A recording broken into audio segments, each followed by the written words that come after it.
नमस्कार दोस्तों, धर्म यात्रा भारत यूट्यूब चैनल पर आप सभी प्रिय दर्शकों का एक बार फिर से स्वागत है। सावन का महीना चल रहा है और सावन के महीने में रक्षाबंधन एक बहुत ही महत्वपूर्ण त्योहार आता है। तो आज हम बात कर रहे हैं रक्षाबंधन की। रक्षाबंधन क्यों मनाया जाता है, कब से मनाया जाता है और इस साल रक्षाबंधन कौन से दिन आ रहा है, तो आइए बात करते हैं। बहना ने भाई की कलाई से प्यार बांधा है, प्यार के दो तार से संसार बांधा है। सुमन कल्याणपुर द्वारा गाया गया यह गाना रक्षाबंधन का बेहद चर्चित गाना है। भले ही यह गाना बहुत पुराना ना हो, पर भाई की कलाई पर राखी बांधने का सिलसिला बेहद प्राचीन है। रक्षाबंधन हिंदुओं का एक महत्वपूर्ण पर्व है जो भारत के कई हिस्सों में मनाया जाता है। भारत के अलावा विश्व भर में जहां पर हिंदू धर्म के लोग रहते हैं, वहां पर इस भाई बहन के त्योहार को मनाया जाता है। इस त्योहार का आध्यात्मिक महत्व के साथ साथ ऐतिहासिक महत्व भी है। भाई बहन का यह त्योहार प्रतिवर्ष मनाया जाता है, जिसे हिंदू पंचांग के अनुसार सावन मास की पूर्णिमा को मनाया जाता है, जो कि ज्यादातर अंग्रेजी पंचांग के अनुसार अगस्त माह में ही आता है। यह एक धार्मिक त्योहार है जिस पर छुट्टी दी जाती है। इस साल रक्षाबंधन का त्योहार 30 अगस्त 2023 को दिन बुधवार को आ रहा है और राखी बांधने का शुभ मुहूर्त सुबह 10:58 से 31 अगस्त को रात 7:05 तक रहेगा। अतः आप इस टाइम के दौरान रक्षाबंधन का त्योहार मना सकते हैं। रक्षाबंधन भाई बहनों के बीच मनाया जाने वाला त्योहार है। इस दिन बहन अपने भाइयों को रक्षा धागा बांधती हैं और भाई अपनी बहनों को जीवन भर उनकी रक्षा करने का वचन देते हैं। इस त्योहार के दिन सभी भाई बहन एक साथ भगवान की पूजा आदि करके आशीर्वाद भी प्राप्त करते हैं। रक्षाबंधन का इतिहास सिंधु घाटी की सभ्यता से जुड़ा हुआ है, वो भी तब जब आर्य समाज में सभ्यता की रचना की शुरुआत ही हुई थी। रक्षाबंधन का त्योहार जहां बहनों को भाइयों की कलाई में रक्षा का धागा बांधने का बेसब्री से इंतजार है, वहीं दूर दराज बसे भाइयों को भी इस बात का इंतजार है कि उनकी बहना उन्हें राखी भेजेंगी। उन भाइयों को निराश होने की जरूरत नहीं है जिनकी अपनी सगी बहन नहीं है, क्योंकि मुंह बोली बहनों से राखी बंधवाने की परंपरा भी काफी पुरानी है। असल में रक्षाबंधन की परंपरा ही उन बहनों ने डाली थी जो सगी नहीं थी। भले ही उन बहनों ने अपने संरक्षण के लिए इस पर्व की शुरुआत क्यों न की हो, लेकिन उसी की बदौलत आज भी इस त्योहार की मान्यता बरकरार है। इतिहास के पन्नों को देखें तो इस त्योहार की शुरुआत की उत्पत्ति लगभग 6000 साल पुरानी बताई गई है और इसके कई साक्ष्य भी इतिहास के पन्नों में दर्ज है। भविष्य पुराण के अनुसार दैत्यों और देवताओं के मध्य होने वाले एक युद्ध में भगवान इंद्र को एक असुर राजा बलि ने हरा दिया। इस समय इंद्र की पत्नी सची ने भगवान विष्णु से मदद मांगी। भगवान विष्णु ने सची को सूती धागे से एक हाथ में पहने जाने वाला वलय बना कर दिया। इस वलय को भगवान विष्णु ने पवित्र वलय कहा। सची ने इस धागे को इंद्र की कलाई में बांध दिया तथा इंद्र की सुरक्षा और सफलता की कामना की। इसके बाद अगले युद्ध में इंद्र बलि नामक असुर को हराने में सफल हुए और पुनः अमरावती पर अपना अधिकार कर लिया। यहाँ से इस पवित्र धागे का प्रचलन आरंभ हुआ। इसके बाद युद्ध में जाने के पहले अपने पति को औरतें धागा बांधती थी। इस तरह यह त्योहार सिर्फ भाइयों बहनों तक ही सीमित नहीं रह गया था। राजा बलि और माँ लक्ष्मी। भगवत पुराण और विष्णु पुराण के आधार पर यह माना जाता है कि जब भगवान विष्णु ने राजा बलि को हराकर तीनों लोकों पर अधिकार प्राप्त कर लिया था, तो बलि ने भगवान विष्णु से उनके महल में रहने का आग्रह किया। भगवान विष्णु इस आग्रह को मान गए।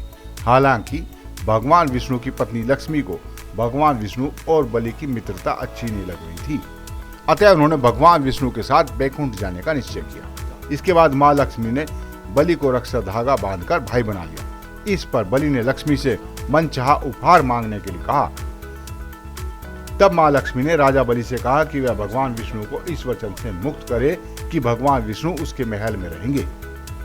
बलि ने ये बात मान ली और साथ ही माँ लक्ष्मी को अपनी बहन के रूप में भी स्वीकार किया। एक अन्य पौराणिक कहानी के अनुसार मृत्यु के देवता यम जब अपनी बहन यमुना से 12 वर्ष तक मिलने नहीं गए, तो यमुना बहुत दुखी हुई और माँ गंगा से इस बारे में बात की। गंगा ने यह सूचना यम तक पहुंचाई कि यमुना उसकी प्रतीक्षा कर रही है।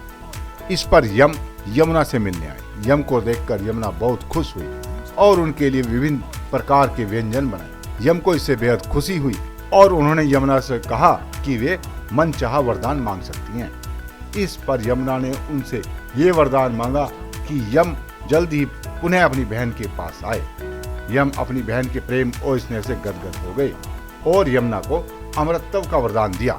भाई बहन के इस प्रेम को भी रक्षाबंधन के हवाले से याद किया जाता है। इतिहास का एक अन्य उदाहरण कृष्ण व द्रौपदी को माना जाता है। कृष्ण भगवान ने दुष्ट राजा शिशुपाल को मारा था। युद्ध के दौरान कृष्ण के बाएं हाथ की उंगली से खून बह रहा था। इसे देखकर द्रौपदी बेहद दुखी हुई और उन्होंने तुरंत अपनी साड़ी का टुकड़ा चीरकर भगवान कृष्ण की उंगली में बांधा, जिससे उनका खून बहना बंद हो गया। और उसी समय कृष्ण भगवान ने द्रौपदी को अपनी बहन स्वीकार कर लिया और यह वचन दिया कि जब भी बहन आपको कोई परेशानी होगी मैं आपकी सहायता करूंगा।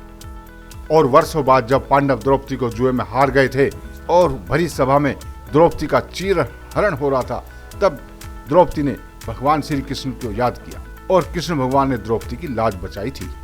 दूसरा उदाहरण एलेक्जेंडर व पुरु के बीच का माना जाता है, जहां कहा जाता है कि हमेशा विजयी रहने वाला एलेक्जेंडर भारतीय राजा पुरु की प्रखरता से काफी विचलित हुआ था। इससे एलेक्जेंडर की पत्नी काफी तनाव में आ गई थी। उसने रक्षाबंधन के त्योहार के बारे में सुना था, इसीलिए उन्होंने भारतीय राजा पुरु को राखी भेजी थी। तब जाकर युद्ध की स्थिति समाप्त हुई थी, क्योंकि भारतीय राजा पुरु ने एलेक्जेंडर की पत्नी को बहन मान लिया था। इन्हीं कहानियों में एक और, भारत में जिस समय अंग्रेज अपनी सत्ता जमाने के लिए डिवाइड एंड रूल की पॉलिसी अपना रहे थे, उस समय रविंद्रनाथ टैगोर ने लोगों में एकता के लिए रक्षाबंधन का पर्व मनाया। वर्ष 1905 में बंगाल की एकता को देखते हुए ब्रिटिश सरकार बंगाल को विभाजित तथा हिंदू और मुस्लिमों में सांप्रदायिक फूट डालने की कोशिश करते रही। इस समय बंगाल में हिंदू मुस्लिम एकता बनाए रखने के लिए और देश में एकता का संदेश देने के लिए रविंद्रनाथ टैगोर ने रक्षाबंधन का पर्व मनाना शुरू किया। रक्षाबंधन का त्योहार कैसे मनाया जाता है? अगर असल मायने में इसे मनाना है तो इसमें से सबसे पहले लेन देन का व्यवहार खत्म करना चाहिए। साथ ही बहनों को अपने भाई को हर एक नारी की इज्जत करे यह सीख देनी चाहिए। जरूरी है कि व्यावहारिक ज्ञान एवं परंपरा बढ़े, तभी समाज ऐसे गंदे अपराधों से दूर हो सकेगा। रक्षाबंधन का यह त्योहार मनाना हम सभी के हाथ में है और आज के युवा वर्ग को इस दिशा में पहला कदम रखने की जरूरत है। इसे एक व्यापार न बनाकर एक त्योहार ही रहने दिया जाए। जरूरत के मुताबिक अपनी बहन की मदद करना सही है, लेकिन बहन को भी सोचने की जरूरत है कि गिफ्ट या पैसे पर ही प्यार नहीं टिका है। जब यह त्योहार इन सब के ऊपर आएगा तो इसकी सुंदरता और भी अधिक निखर जाएगी। कई जगह पर पत्नी अपने पति को राखी बांधती है, पति अपनी पत्नी को रक्षा का वचन देता है। सही मायने में यह त्योहार नारी के प्रति रक्षा की भावना को बढ़ाने के लिए मनाया गया है।